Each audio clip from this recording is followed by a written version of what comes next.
और शिल्पकारों के लिए राज्य सरकार की विश्वकर्मा श्रम सम्मान योजना एक अहम पहल है।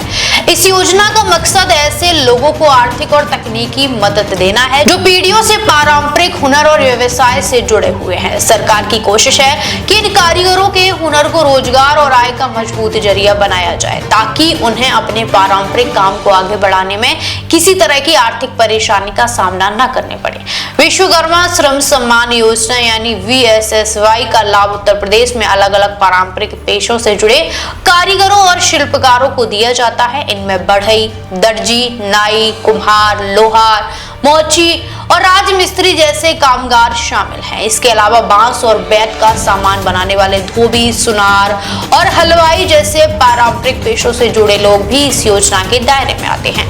इन कारीगरों के पास हुनर तो है, लेकिन कई बार आधुनिक तकनीक, बेहतर उपकरण और प्रशिक्षण की कमी उनके काम और आमदनी को सीमित कर देती है। ऐसे में ये योजना उनके कौशल को बेहतर बनाने और रोजगार के नए अवसर पैदा करने पर जोर देती है। योजना के तहत पात्र कारीगरों को उनके पारंपरिक कार्य से संबंधित प्रशिक्षण दिया जाता है ताकि वे बदलते समय और बाजार की जरूरतों के मुताबिक अपने काम को और बेहतर बना सकें।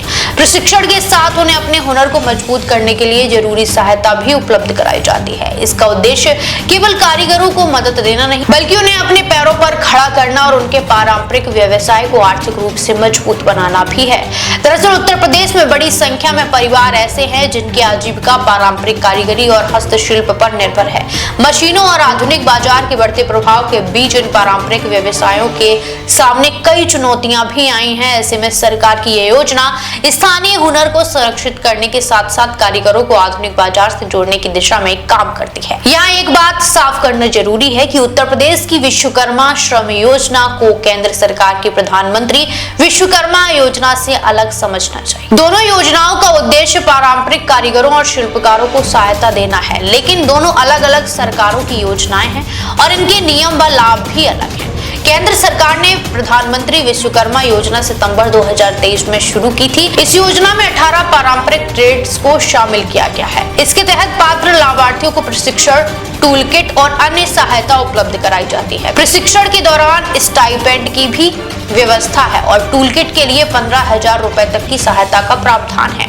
वहीं उत्तर प्रदेश की विश्वकर्मा श्रम योजना राज्य के पारंपरिक कारीगरों और शिल्पकारों को ध्यान में रखकर संचालित की जाती है। इसका फोकस उनके हुनर को बढ़ावा देना, प्रशिक्षण देने और उनके पारंपरिक व्यवसाय को मजबूत बनाने पर है। कुल मिलाकर विश्वकर्मा श्रम सम्मान योजना उन कारीगरों के लिए एक महत्वपूर्ण सहारा है जिनका हुनर वर्षों से समाज और स्थानीय अर्थव्यवस्था को मजबूत करता आया है। सरकार की कोशिश है कि पारंपरिक कारीगर सिर्फ अपने हुनर तक सीमित न रहें, बल्कि प्रशिक्षण और सरकारी सहायता के जरिए अपनी आमदनी बढ़ाएं और बदलते बाजार में नए अवसरों का लाभ उठा सकें। देश विदेश की तमाम बड़ी खबरों के लिए देखते रहें किनी टाइम्स। वीडियो को लाइक करें, चैनल को सब्सक्राइब करना ना भूलें।